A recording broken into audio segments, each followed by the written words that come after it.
오늘 내가 믿는 하나님이라는 주제로 주의 말씀을 전하도록 하겠습니다. 오늘 말씀은 이 시편 76편의 말씀인데 이 아삽의 시입니다. 아삽이 이 시를 지을 때 배경에 대해서 학자들의 의견들이 좀 분분하지만 대부분의 학자들은 히스기야 때로 보고 있습니다. 특별히 왕하 19장에 기록되어 있는 그 아수르의 침입으로부터 하나님의 구원이 이 시를 짓는 배경이 되었다, 이런 이야기를 보통 합니다. 이 아수르의 왕 사네립이 유대와 예루살렘을 침공했고 이 예루살렘의 멸망 가운데 처했지만 하나님의 은혜로 구원을 받았던 그 사건입니다. 왕하 19장 36절은 이 사건을 이렇게 묘사합니다. 제가 한번 읽어드리겠습니다. 이 밤에 여호와의 사자가 나와서 아수르 진영에서 군사 18만 5천 명을 친지라. 아침에 일찍이 일어나 보니 다 송장이 되었더라. 자, 이 밤에 여호와의 사자가 아수르 진영에 군사 18만 5천 명을 한꺼번에 죽인 그 사건이지요. 정말 풍전등화의 같은 그런 상황 가운데 여호와의 은혜로 구원을 받은 그 사건을 말하는 겁니다.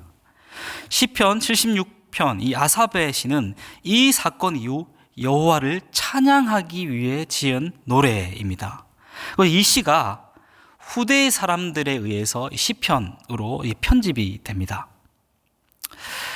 근데 이 편집의 시기를 보통 예루살렘 멸망 이후로 많이 봅니다. 그래서 이 시가 본격적으로 읽혀지기 시작한 것은 포로기 때다, 이렇게 보는 것이 적당한 것이죠. 그러한 관점에서 이 시편 76편을 이해할 필요가 좀 있습니다. 포로기의 백성들이 이 시편 76편을 읽었다면 그들에게 이 성경은 어떤 의미가 있었겠습니까? 유대인들은 시편 76편을 읽을 때마다 히스기야와 그때의 그 이스라엘 예루살렘에게 베풀었던 하나님의 은혜에 대해서 아마 떠올리게 됐을 거예요. 그렇기에 이 말씀은 현재 멸망당해서 포로 그 수용소 생활을 했던 그 이스라엘 민족에게 있어서는 희망의 메시지가 되었다, 이렇게 볼 수가 있는 겁니다. 아니, 어찌 보면 희망을 넘어서서 하나님은 누구인가, 그들이 지금 소망하고 있는 그 하나님의 진짜 모습은 어떤 모습인가를 떠올리게 하는 것이 바로 이 시편 76편의 말씀이다, 이렇게 볼 수 있는 겁니다. 그래서 오늘 본문의 중심 내용은 하나님은 누구이신가 라는 거예요. 하나님은 누구이신가. 아삽은 이 찬양을 통해서 하나님이 어떤 분인지를 보여주고 있습니다. 오늘 이 시편에서 아삽이 묘사하고 있는 하나님에 대해 한 세 부분 정도로 나누어 함께 말씀을 나누고자 합니다. 그 첫 번째는 함께 하시는 하나님입니다. 함께 하시는 하나님. 1절의 말씀을 먼저 한번 보면 이렇게 기록되어 있습니다. 하나님은 유다에 알려지셨으며 그의 이름이 이스라엘에 알려지셨도다. 다시 한번 읽어드릴게요. 하나님은 유대에 알려지셨으며 그의 이름이 이스라엘에 알려지셨도다. 그러니까 하나님의 그 명성이, 하나님의 이름이 유다와 온 이스라엘을 진동했다, 이렇게 볼 수 있는 거죠. 당시 이 유다와 이스라엘 두 나라를 따로 이야기했다는 것은 분열 왕국이 되었다는 것을 의미합니다. 분열 왕국이라고 하면 두 명의 왕이 있고 각각 다른 왕을 섬기고 있는 그런 상황입니다. 그럼에도 불구하고 하나님의 그 이름이 유다와 전 이스라엘을 뒤덮었다라는 것은 그 어떤 사람도 하나님이 왕이 아니다라고 이야기할 수 없었다는 겁니다. 이 유다와 이스라엘의 유일한 왕이 누구냐? 하나님이다, 이렇게 표현을 하는 거죠. 그리고 2절에 이런 이야기를 합니다. 그의 장막은 살렘에 있으며 그의 처소는 시온에 있도다. 그의 장막은 살렘에 있고 처소가 시온에 있다, 이렇게 표현을 하는 거죠. 대표적인 그 히브리시의 특징인 평행법이 여기서 나옵니다. 두 개의 비슷한 그 시상이 반복적으로 이루어지고 시상을 전개하는 게 히브리시의 기본적인 특징입니다. 그의 장막은 살렘에 있고 그의 처소는 시온에 있다. 그 장막의 사전적 의미를 좀 살펴보면 이런 의미가 있습니다. 수풀이나 덤불로 이루어져 있는 사자의 굴. 다시 한번 얘기하겠습니다. 수풀이나 덤불로 이루어져 있는 사자의 굴. 마찬가지입니다. 처소도 이런 의미가 있습니다.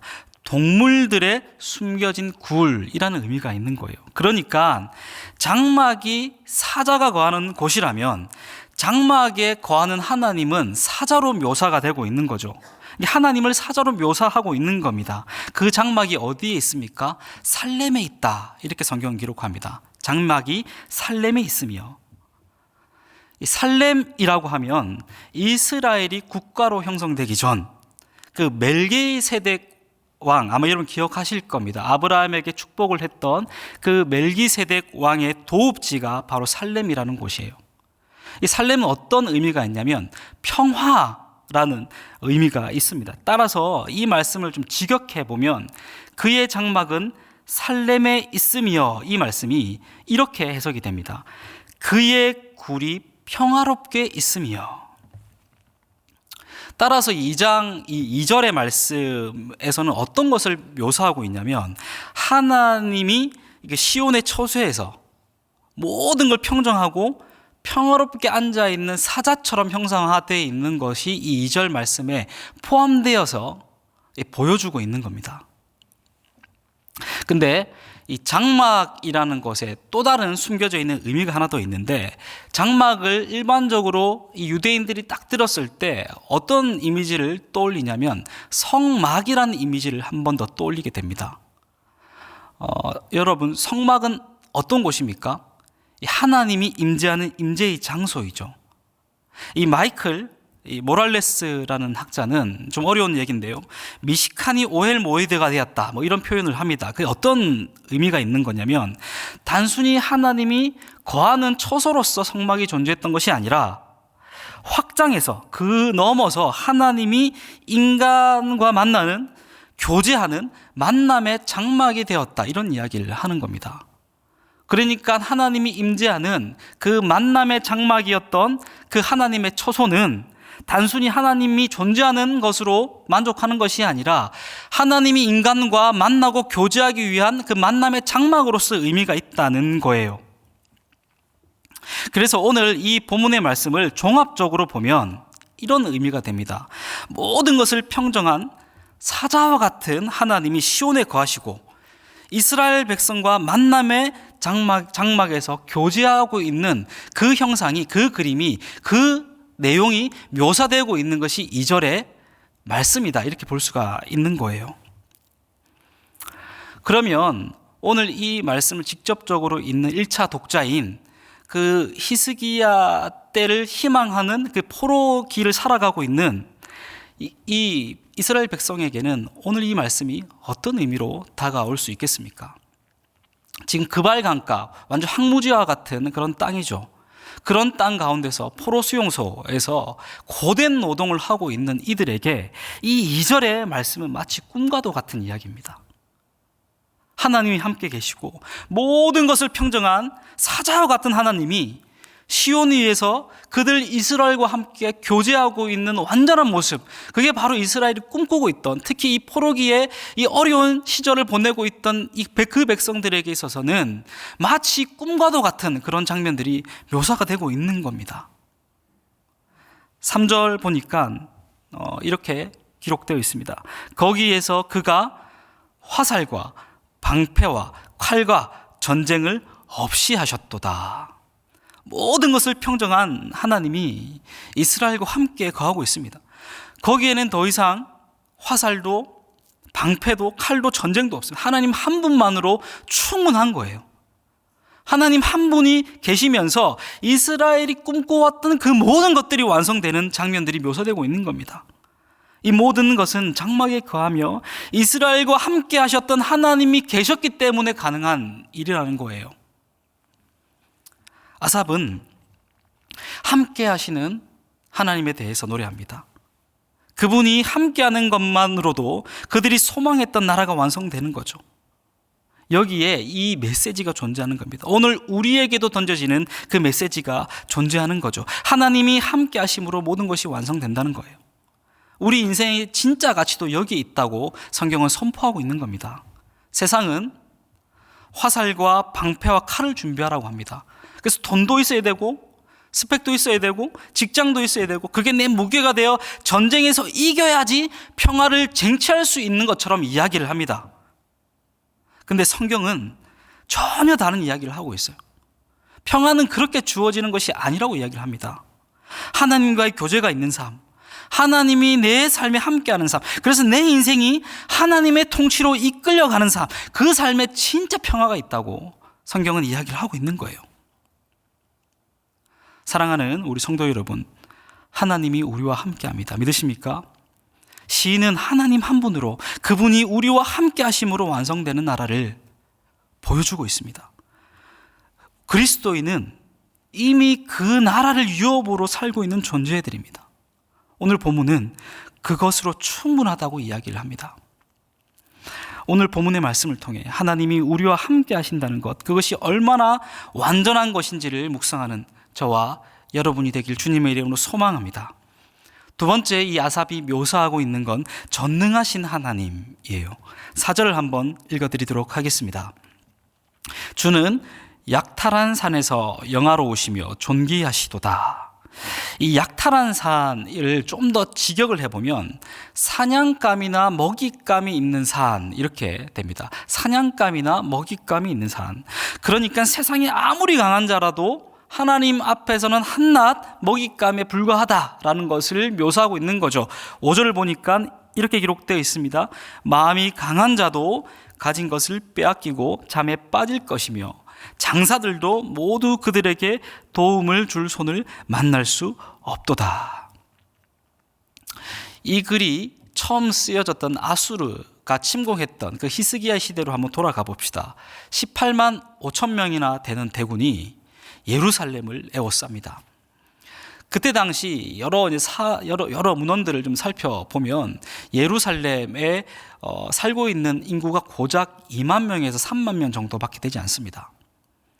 그 2만 명에서 3만 명 정도밖에 되지 않는 그 인구가 18만 5천 명의 군대와 싸우는 거예요. 18만 5천 명이 그 조그만한 산성인 예루살렘을 에워싸고 농성을 하기 시작합니다.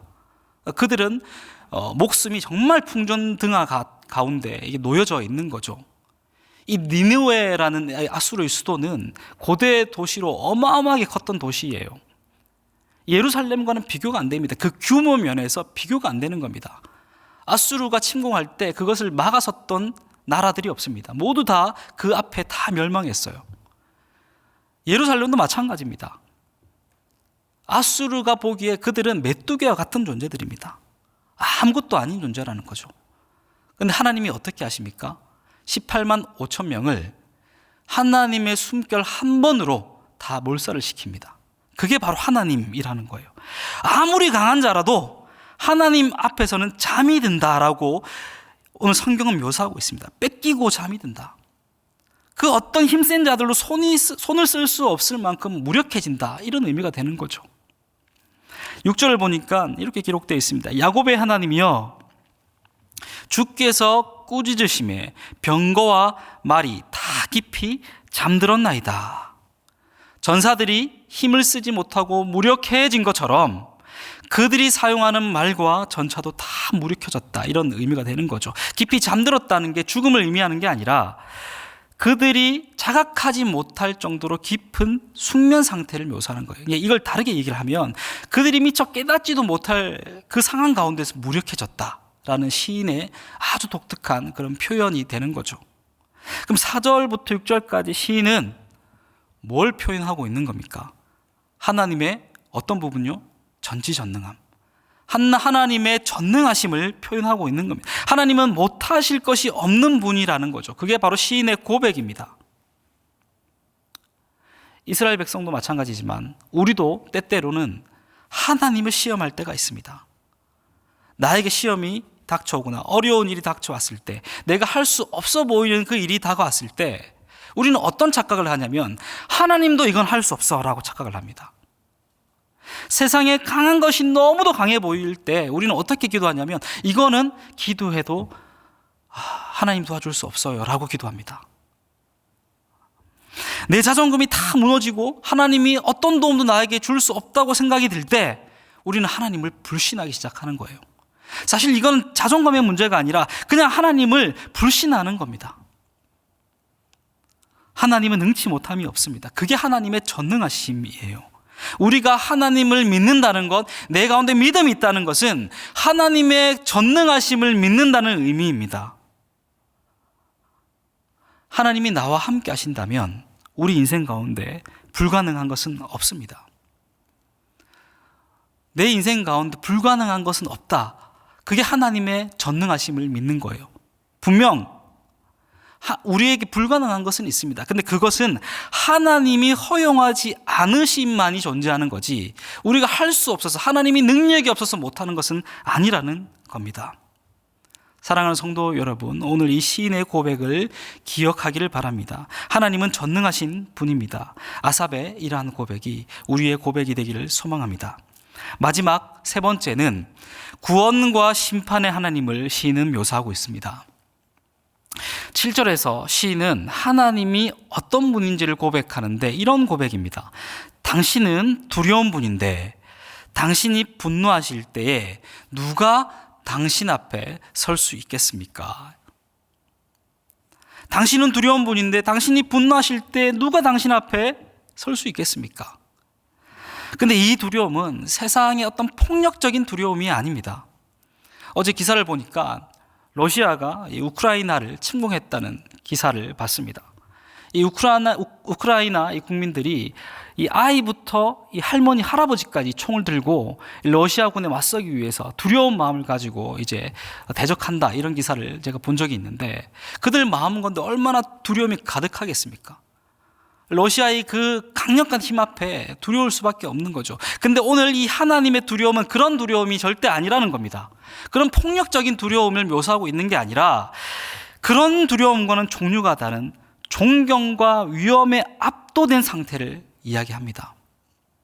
우리도 정말 존경하는 분 앞에 가면 말 한마디 할 수 없을 정도로 그 두려움에 떨지 않습니까? 그런 두려움을 이야기하는데 그것과는 정말 차원이 다른 이야기, 하나님의 그 두려움은 그런 이야기인 거죠.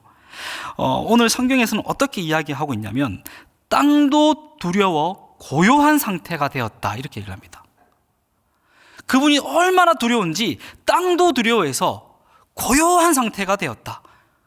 그 창조주 앞에 한낱 피조물이 섰을 때에 그 어떤 말도 할 수 없을 정도로 고요한 상태가 되었다. 그게 바로 뭡니까? 여호와 경외입니다. 하나님을 경외한다는 것은 땅도 두려워 고요한 상태가 되는 것, 그것을 의미하는 것이죠. 구원과 그 심판의 날에 피조물은 하나님 앞에 압도될 수밖에 없음을 시인은 묘사하고 있는 겁니다. 그리고 이어서 이렇게 말합니다. 진실로 사람의 노여움은 주를 찬송하게 될 것이요 그 남은 노여움은 주께서 금하시리이다. 이 말은 이런 말입니다. 그 사람이 격분하고 노여워하는 사람일지라도 하나님을 알게 된 사람은 결국 하나님을 찬송하게 될 수밖에 없다, 이런 이야기죠. 그리고 그 남은 자들, 격분을 잠재우지 못하는 자들에게는 결국 그들에게 심판이 임한다는 겁니다. 그런데 이 심판은 그 어떤 사람에게도 예외는 없습니다. 그가 고관들의 길을 꺾으시리니 그는 세상의 왕들에게 두려움이시로다. 12절 말씀 다시 한번 읽어드리겠습니다. 그가 고관들의 길을 꺾으시리니 그는 세상의 왕들에게 두려움이시로다. 사랑하는 성도 여러분, 하나님의 심판에는 높은 자나 낮은 자나 그 예외가 없습니다. 하나님을 경외하지 않으면, 하나님께 엎드려지지 않으면 그 앉는 인생은 심판받을 수밖에 없다라고 성경은 이야기를 하는 겁니다. 누구도 그 심판 때에서는 자유로울 수가 없습니다. 우리가 기억해야 되는 건 하나님의 구원과 심판은 반드시 존재한다는 거예요. 그리스도인은 죽음으로 끝나는 인생이 아닙니다. 죽음은 또 다른 새로운 삶의 시작이다라고 성경은 이야기하고 있습니다. 영원한 삶이 보장되어 있는 것이 바로 그리스도인의 인생이라는 거예요. 우리 주님께서 다시 오실 때 심판은 반드시 있습니다. 그 끝을 알고 가는 인생과 그 끝을 모르고 가는 인생은 너무도 다른 거죠. 끝을 모르는 인생은 내가 하고 있는 그 일이 목적이 됩니다. 하지만 끝을 아는 인생은 그 끝을 목적으로 가는 겁니다. 성경은 끝을 모르는 인생 가운데 심판이 있다고 얘기를 합니다. 심판이 반드시 있습니다. 그리고 끝을 아는 인생에게는 구원이 있다고 이야기를 합니다. 다시 이야기하지만 분명한 건 심판과 구원은 반드시 있다는 거예요. 그래서 우리의 소망은 땅에 있는 게 아니라 하늘에 있다, 이렇게 말할 수 있는 겁니다. 골로새서 3장 1절의 말씀에 이런 말씀이 있습니다. 같이 한번 읽겠습니다. 시작. 그러므로 너희가 그리스도와 함께 다시 살리심을 받았으면 위의 것을 찾으라. 거기는 그리스도께서 하나님 우편에 앉아 계시느니라. 심판의 하나님을 안다는 것은 끝이 있다는 것을 안다는 거고, 그것을 아는 인생은 위의 것을 찾는 인생입니다. 믿으십니까? 우리는 땅의 것을 찾는 인생이 아닙니다. 땅의 것을 추구하고 땅의 가치를 추구하는 인생이 아니라 위로부터 오는 은혜를 간구하는 인생입니다.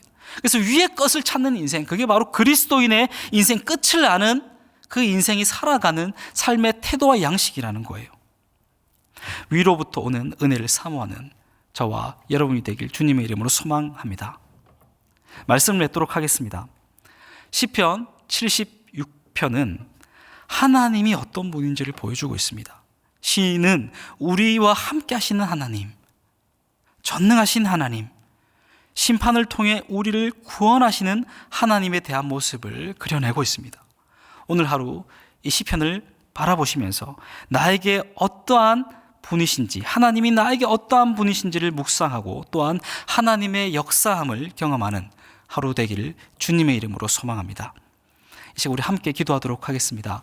이 시간 기도하실 때 이 말씀이 우리 마음편에 새겨지는 은혜의 말씀 되게 해달라고 기도하시고, 또한 오늘 하루 가지고 온 기도의 제목들이 있다면 하나님께 토로함으로 하나님의 음성을 듣는 그런 시간 되기를 소망하며 함께 기도하기를 바랍니다. 이 시간 기도하겠습니다.